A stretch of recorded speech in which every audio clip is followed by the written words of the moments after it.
दोस्तों, अगर आप और अच्छी नींद चाहते हैं तो हमारी प्यारी सी ऐप नींद को इंस्टॉल करें।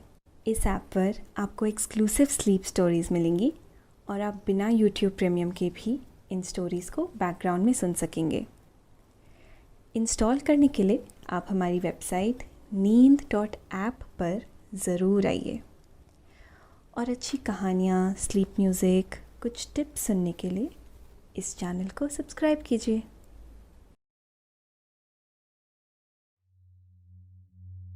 नमस्कार, मैं हूं लोकेश और आज सुनिए पौराणिक कथा से प्रेरित स्लीप स्टोरी कृष्ण सुदामा दोस्ती।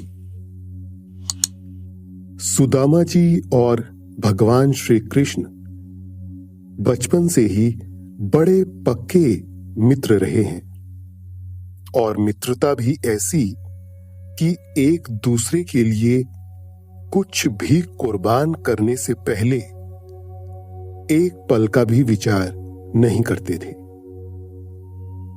उन्होंने साथ साथ विद्या अध्ययन भी किया। आज हम आपको सुनाएंगे कृष्ण और सुदामा की दोस्ती की कहानी। लेकिन पहले आप अपने आसपास की सारी लाइट्स ऑफ करके आराम से लेट जाएं। अपनी आंखें धीरे से बंद कर लीजिए।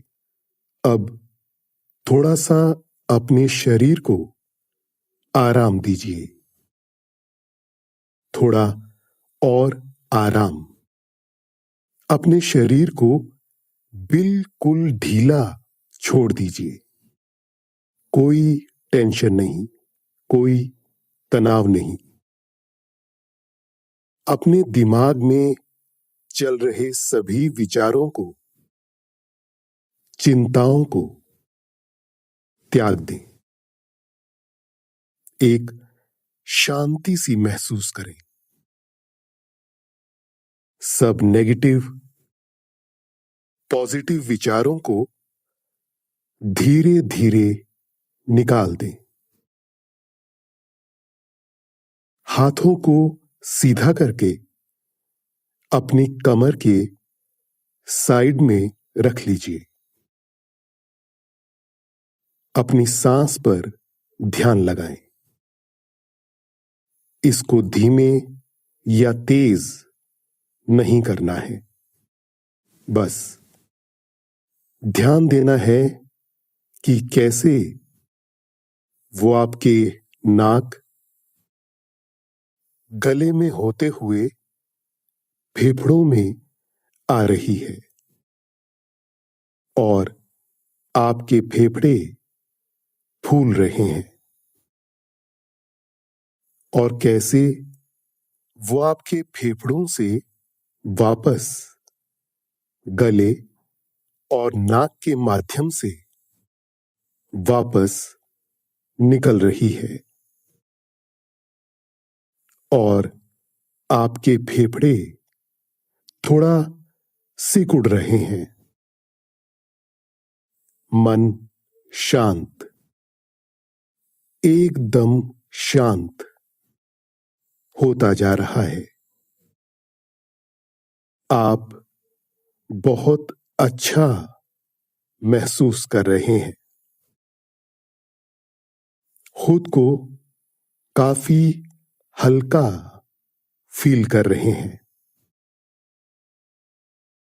सब तरफ शांति ही शांति है, सुकून है, खामोशी है।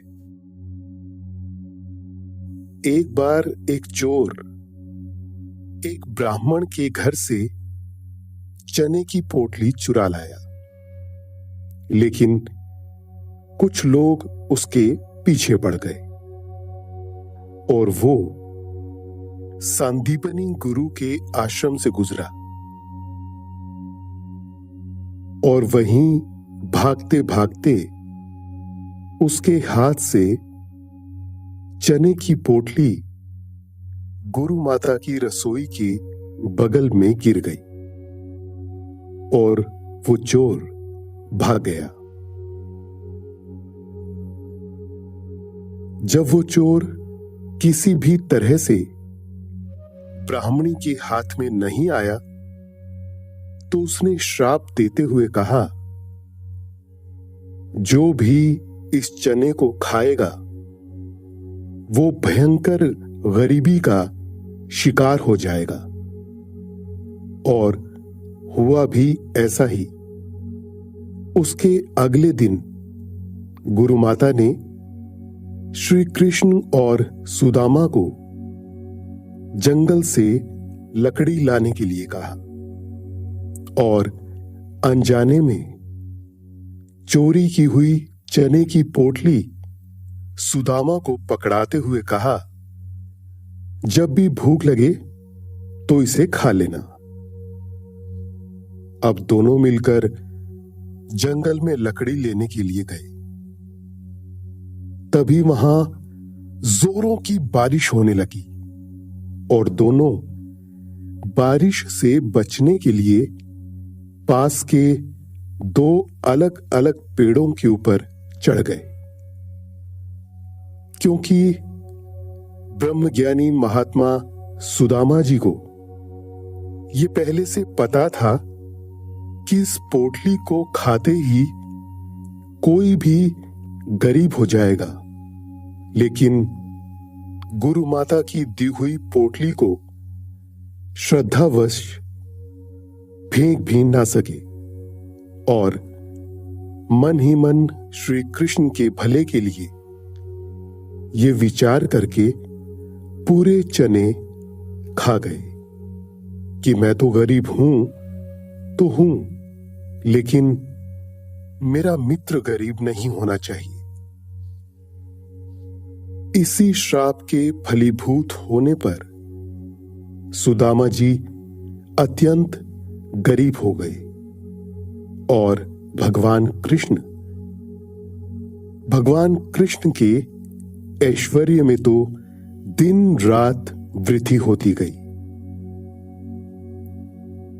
वयस्क होने पर दोनों की शादी हो गई, जिससे सुदामा अपनी पत्नी के साथ एक झोपड़ी में रहने लगे और भगवान कृष्ण द्वारका के महल में अपनी पत्नियों के साथ रहने लगे।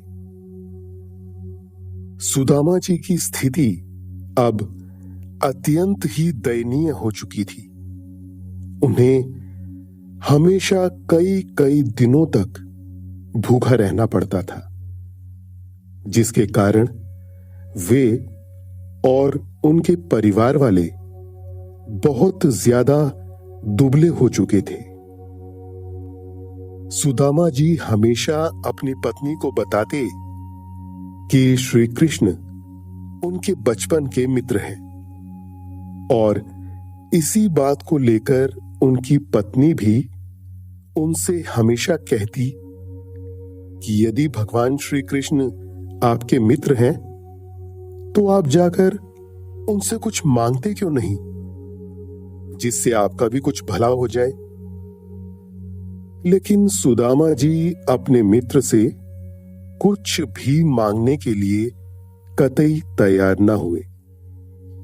फिर एक दिन उनकी पत्नी ने कहा, चलो आप भगवान कृष्ण से कुछ नहीं मांगना चाहते तो वो भी सही, लेकिन आप इतने वर्षों से उनसे मिले नहीं हैं, तो कृपा करके एक बार उनसे मिल तो लीजिए।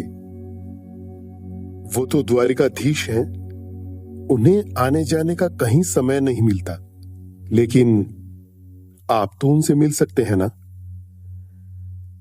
सुदामा जी को अपनी पत्नी की यह बात जंच गई और वे कुछ मुट्ठी भर चावल लेकर द्वारका की यात्रा पर निकल पड़े और करीब 6 महीने तक यात्रा करने के बाद द्वारिकापुरी पहुंच गए और श्री कृष्ण के महल के बाहर खड़े होकर द्वारपाल से श्री कृष्ण को अपना संदेश देने को कहा कि उनका बचपन का मित्र आया हुआ है। सुदामा जी जैसे गरीब ब्राह्मण को देखकर वो द्वारपाल तो तनिक भी विश्वास नहीं कर पा रहा था कि ऐसे व्यक्ति भी भगवान श्री कृष्ण के मित्र हो सकते हैं। लेकिन संस्कार और नम्रतावश उसने उन्हें कुछ नहीं कहा और सीधा जाकर भगवान कृष्ण को यह संदेश दिया। दोस्तों, अब से आप bed time stories, guided meditations, relaxing music, इन सब का आनंद नींद ऐप पर ही उठा सकते हैं। द्वारपाल के मुंह से सुदामा जी के आने की खबर सुनकर श्री कृष्ण खुशी के मारे उछल पड़े और पागलों की तरह दौड़ते दौड़ते सुदामा जी के पास तुरंत ही पहुंच गए और उन्हें देखते ही गले से लगा लिया। इतने वर्षों बाद मिलकर दोनों मित्रों की आंखों से आंसू छलक पड़े और वे दोनों प्रसन्नता के मारे एक दूसरे से कुछ बोल भी नहीं पा रहे थे। तत्पश्चात भगवान श्री कृष्ण सुदामा को अपने महल में ले गए और उन्हें नहलाया और धुलाया और स्वयं अपने हाथों से उनके सारे घाव साफ किए और सुंदर वस्त्रों को पहनाकर उन्हें विश्राम करने को कहा। सुदामा जी विश्राम के लिए बिस्तर पर लेट गए, लेकिन प्रसन्नता के मारे उन्हें विश्राम में तनिक भी आनंद नहीं आ रहा था और वो हर पल भगवान कृष्ण के साथ रहना चाह रहे थे। कुछ समय बाद जब भगवान श्री कृष्ण और सुदामा एक साथ बैठे तो हंसी और ठिठोली का कार्य शुरू हुआ। श्री कृष्ण बार बार सुदामा जी को मजाक मजाक में ही उलाहना देते हुए कह रहे थे कि तुम कैसे मित्र हो, अपनी शादी में भी मुझे नहीं बुलाया। तब सुदामा जी कृष्ण को जवाब देते हुए कहते हैं, अरे मित्र, मेरी तो सिर्फ एक ही शादी हुई है, तुम्हारी तो 16,108 शादियां हुई हैं। तुमने मुझे तो एक बार भी बुलाने का नहीं सोचा। फिर दोनों ठहाका मारकर हंसने लगे। फिर भगवान श्री कृष्ण ने एक एक करके अपनी सभी पत्नियों से सुदामा जी को मिलवाया। ये करते करते सुदामा जी इतने थक गए कि थकान और अनिद्रा के कारण श्री कृष्ण की सभी पत्नियों से मिलने से पहले ही बार बार बिस्तर पर लुढ़क जाते। फिर थोड़ा होश आने पर श्री कृष्ण उन्हें फिर से कहते, अभी तो तुम मेरी सिर्फ इतनी ही पत्नियों से मिले हो, तनिक इनसे भी तो मिलो। भगवान कृष्ण तो भगवान है, वे तो कई रूप बनाकर अपनी सभी पत्नियों के साथ रह लेते हैं, किंतु एक साधारण सुदामा जी का अपनी इतनी सारी भाभियों से मिलकर हाल बेहाल हो गया। फिर भी वो बहुत प्रसन्न थे। किसी तरह जब मिलने मिलाने का कार्यक्रम पूरा हुआ तो फिर सुदामा जी विश्राम करने लगे और भगवान श्री कृष्णा उनके चरण अपनी गोद में रखकर दबाने लगे। और इसी बीच माता रुक्मणी बगल में बैठकर सुदामा जी को हवा करने लगी, जबकि इस काम के लिए उनके पास हजारों दास दासियां थीं। लेकिन प्रेमवश भगवान भी अपने भक्तों के लिए वो सब करना चाहते हैं जो एक भक्त अपने भगवान के लिए करना चाहता है। सुदामा जी को ऐसा आनंद कभी नहीं आया था। उन्हें ऐसा लग रहा था कि जैसे वे धरती पर नहीं, स्वयं बैकुंठ लोक में निवास कर रहे हैं। और ऐसा लगे भी क्यों ना, जब स्वयं भगवान श्री कृष्ण और माता रुक्मणी उनके साथ थे, तो फिर व्यक्ति को और किस बात की कामना होगी। किसी तरह फिर दिन गुजर गया और सबने विश्राम किया। बाद में फिर से जब श्री कृष्ण और सुदामा जी एक साथ बैठे, तो सुदामा जी को बार बार याद आ रहा था कि उनकी धर्मपत्नी सुशीला जी ने उन्हें अपने देवर को भेंट करने के लिए कुछ चावल की पोटली दी थी। लेकिन सुदामा जी भगवान कृष्ण को इसे देने से संकोच कर रहे थे, क्योंकि ये उनकी नजर में बहुत ही तुच्छ था और वो अपने परम मित्र को स्वादहीन चावल नहीं देना चाहते थे। भगवान श्री कृष्ण प्रत्येक व्यक्ति के हृदय की सभी बातें जानते हैं। वे प्रत्येक व्यक्ति के संकल्पों एवं कामनाओं से अवगत हैं। इसलिए वे सुदामा के आने का पूरा कारण जानते थे कि वो अत्यंत दरिद्र है और अपनी पत्नी के आग्रह पर ही उनके पास आए हैं और उनके लिए चावल का ये प्रेम पूर्ण भेंट भी लाए हैं। किंतु संकोच के कारण मुझे देने से हिचक रहे हैं। अतः उन्होंने सुदामा को कई बार कहा, मित्र, भाभी जी ने मेरे लिए कुछ तो अवश्य भेजा होगा जिसे तुम मुझसे छुपा रहे हो और खुद ही पूरा खा लेना चाहते हो। लेकिन सुदामा जी बार बार इस बात को टाल देते कि ऐसा कुछ भी नहीं है। श्री कृष्ण के बार बार संकेत करने पर भी सुदामा ने स्वादिष्ट चावल की पोटली कृष्ण जी को नहीं दी। इसी कारण श्री कृष्ण ने मौका पाते ही सुदामा के कंधे पर लटक रही वो पोटली चुपके से छीन ली और उसे देखते हुए कहा, ये क्या है मित्र?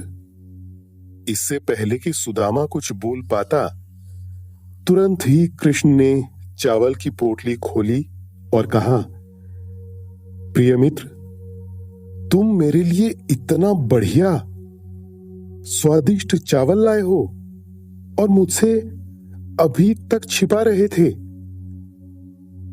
मुझे विश्वास था कि मेरी भाभी जी ने मेरे लिए कुछ ना कुछ तो अवश्य भेजा होगा।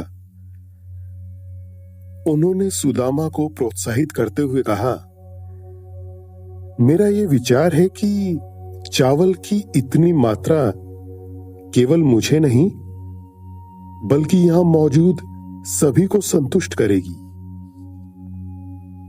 जब श्री कृष्ण सुदामा जी से इस तरह वार्तालाप कर रहे थे, तब उन्होंने झट से पोटली में से एक मुट्ठी चावल उठाया और तुरंत मुंह में डाल लिया। इसी प्रकार उन्होंने दूसरी बार भी किया। भगवान कृष्ण के ऐसा करते ही उन्होंने संपूर्ण संसार की ऐश्वर्य आदि सुदामा जी के घर में स्थापित कर दिया। भगवान कृष्ण को इस तरह चावल खाते देख सभी देवता घबरा गए। यदि भगवान कृष्ण ने ये पूरा चावल खा लिया तो ये पृथ्वी तो जाएगी ही, साथ में वो अपना बैकुंठ भी सुदामा को अर्पण कर देंगे। दोस्तों, अब से आप bed time stories, guided meditations, relaxing music, इन सब का आनंद नींद ऐप पर ही उठा सकते हैं। सबको इससे बचाने के लिए भाग्यलक्ष्मी माता रुक्मणी देवी ने श्री कृष्ण का हाथ पकड़ लिया और कहा, जब से सुदामा जी की शादी हुई है तो आपकी भाभी मेरी भाभी भी हुई ना, तो इस स्वादिष्ट चावल पर सिर्फ आपका हक कैसे हो सकता है? यही कहते हुए उन्होंने झट से भगवान कृष्ण के हाथों से वो स्वादिष्ट चावल की पोटली छीन ली और स्वयं ही खा गए। देवी रुक्मणी के ऐसा करते ही समस्त दुर्लभ ऐश्वर्य सुदामा जी को स्वयं ही प्राप्त हो गए। अब प्रातःकाल सुदामा जी के अपने घर वापस लौटने का समय हो गया और वे अपने मित्र श्री कृष्ण से विदा लेकर चल पड़े। भगवान कृष्ण ने उन्हें विदाई के समय कुछ भी नहीं दिया, किंतु सुदामा जी को इस बात का जरा भी बुरा नहीं लगा और उन्होंने सोचा, इंसान के पास थोड़ा सा भी धन आ जाने पर घमंड करने लगता है और धन के लोभ के वशीभूत हो जाता है। इसी से बचाने के लिए भगवान कृष्ण ने मुझे कुछ भी नहीं दिया है। वो बार बार यही सोच रहे थे कि उन्होंने मेरे समान दरिद्र ब्राह्मण को अपने गले से लगा लिया, जबकि वो रुक्मणी देवी के अलावा किसी को अपने हृदय से नहीं लगाते। मुझ जैसे दरिद्र पापी ब्राह्मण की भगवान से क्या ही तुलना की जा सकती है, जो भाग्य देवी का एकमात्र शरण है। उन्होंने तो मुझे अपना मित्र मानकर मुझे अपने सीने से लगाया।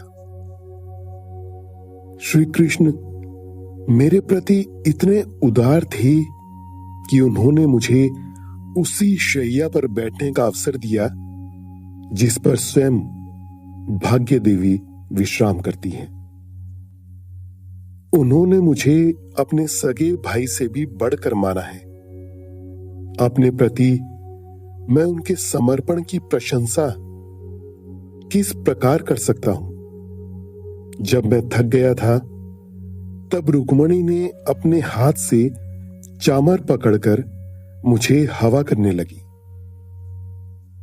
उन्होंने श्री कृष्ण की प्रथम पत्नी के रूप में अपनी श्रेष्ठ ओहदे का कभी ध्यान नहीं किया। श्री कृष्णा ने पवित्र ब्राह्मणों के प्रति अपने आदर के कारण मेरी सेवा भी की, पैरों की मालिश की और अपने हाथों से मुझे भोजन खिलाकर एक तरह से मेरी उपासना की। इस संपूर्ण ब्रह्मांड के प्रत्येक प्राणी भगवान श्री कृष्ण के चरण कमलों की उपासना अपने सभी भौतिक ऐश्वर्य तथा रहस्य में यौगिक सिद्धियों की कामना की पूर्ति के लिए करते हैं। लेकिन फिर भी भगवान मेरे प्रति इतने दयालु थे कि उन्होंने मुझे कुछ नहीं दिया, क्योंकि उन्हें पता था कि धन की प्राप्ति करने पर मैं खुश हो जाऊंगा और पागल होकर अपना धर्म भूल जाऊंगा। इस प्रकार विचार करके सुदामा धीरे धीरे अपने निवास स्थान पर पहुंच गए। लेकिन वहां पहुंचकर उन्होंने देखा कि प्रत्येक वस्तु आश्चर्यजनक रूप से बदल चुकी है और उनकी कुटिया के स्थान पर भव्य महल खड़ा है, जिसमें अनेक बहुमूल्य रत्न लगे हुए हैं। ये देखकर सुदामा को कुछ भी समझ नहीं आ रहा था और उन्होंने आसपास के लोगों से पूछना शुरू किया कि यहां पर मेरी कुटिया रहती थी, यहां था, वहां था, वो सब कहां गया? महल के सेवकों को कुछ भी ना पता था कि ये व्यक्ति कौन है और कहां से आया है। इसलिए उन्होंने इसकी खबर तुरंत ही सुदामा की पत्नी सुशीला को दी, जो उस महल की मालकिन थी।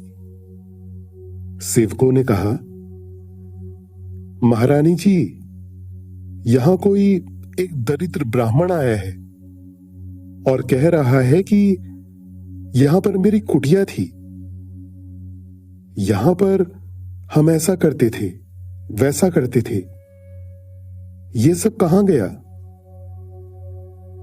ये सब सुनकर सुशीला जी अत्यंत खुश हो गई और कहा, वो कोई और नहीं बल्कि तुम्हारे महाराज ही हैं और तुम सब जल्दी से उनके स्वागत की तैयारियां करो।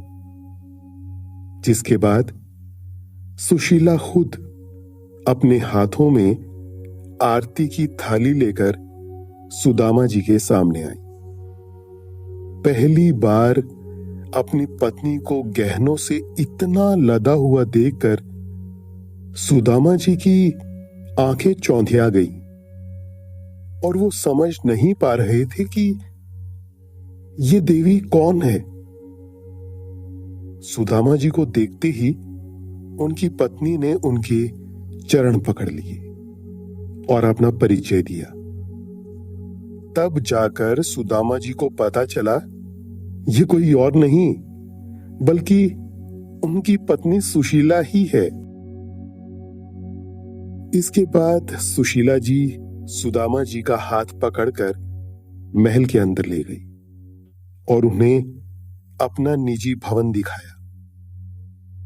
लेकिन उस महल को देखते ही सुदामा जी एक तरफ से अपने परिवार के लिए खुश थे कि उन्हें अब गरीबी का सामना नहीं करना पड़ेगा, लेकिन अंदर ही अंदर बहुत दुखी हो रहे थे कि यदि मैं इन सब में लिप्त हो गया तो भगवान के लिए तो समय ही नहीं निकाल पाऊंगा। मैं भी आलसी, लोभी हो जाऊंगा। वे सब कुछ समझ गए कि ये किसी और का नहीं बल्कि उनके मित्र श्री कृष्ण का ही सब किया धरा है और इसीलिए उन्होंने मुझे आते समय कुछ भी नहीं दिया कि मार्ग में मुझे परेशानी ना हो। अब सुदामा जी की आंखों से आंसू बहने लगे थे और वे दुखी मन से महल के बाहर निकल आए और कहने लगे, हे भगवान, मैं क्या करूंगा इन सब का? मुझे तो इन भौतिक वस्तुओं और ऐश्वर्य की तनिक भी चाह नहीं है। मैं तो केवल आपकी भक्ति में ही खुश रहना चाहता हूं। मैं इस बड़े महल में नहीं रहना चाहता। सुदामा जी की इस प्रेमपूर्ण भक्ति को देखकर स्वयं श्री कृष्ण वहां प्रकट हो गए और उन्होंने सुदामा से कहा, प्रिय सुदामा, तुम तो मेरे सच्चे भक्त हो। तुमने अपने जीवन में बहुत दरिद्रता, गरीबी देखी है, लेकिन अब मैं चाहता हूं कि तुम अब और बिल्कुल दुख ना सहो। मेरी इच्छा है कि आज से जब तक तुम्हारा जीवन शेष है, तुम इस महल में निवास करो। और मेरा ये वरदान है तुम्हें कि तुम कभी यहां मोह माया से लिप्त नहीं होंगे और मृत्यु उपरांत तुम्हें परम धाम प्राप्त होगा। दोस्तों, अब से आप आपकी मनचाही दादी और नानी की कहानियों से प्यारी नींद की कहानियां सिर्फ और सिर्फ नींद ऐप पर ही सुन पाएंगे। तो इसी तरह हमारे साथ कहानियों के जरिए जुड़े रहने के लिए आपकी अपनी नींद ऐप इंस्टॉल करें। सुदामा जी ने भगवान कृष्ण की इच्छा और आज्ञा का सम्मान किया और उन्हें प्रणाम करके वापस महल में चले गए। किंतु महल की चकाचौंध ने उन्हें कभी प्रभावित नहीं किया। यही है सच्ची मित्रता, जो एक दूसरे को कभी भी संकट में नहीं देख सकते। दोस्तों, ये थी भगवान श्री कृष्ण और सुदामा की दोस्ती की कहानी। आशा है आपको कहानी पसंद आई होगी। अब आप चिंता से मुक्त हो जाइए और अपने कमरे की ठंडक को महसूस करें। निंद्रा देवी आपकी तरफ आ रही है। आपकी पलकें धीरे धीरे भारी हो रही हैं। आप नींद की जादुई दुनिया में धीरे धीरे प्रवेश कर रहे हैं। निंद्रा देवी आपको अपने मोहपाश में बांध रही हैं। उन्हें स्वीकारें, सांसों पर ध्यान दें और अपने शरीर को एकदम ढीला छोड़ दें। अब आप धीरे धीरे नींद की तरफ बढ़ते जा रहे हैं और नींद आपको अपने आगोश में समाती जा रही है। शुभ रात्रि। धन्यवाद।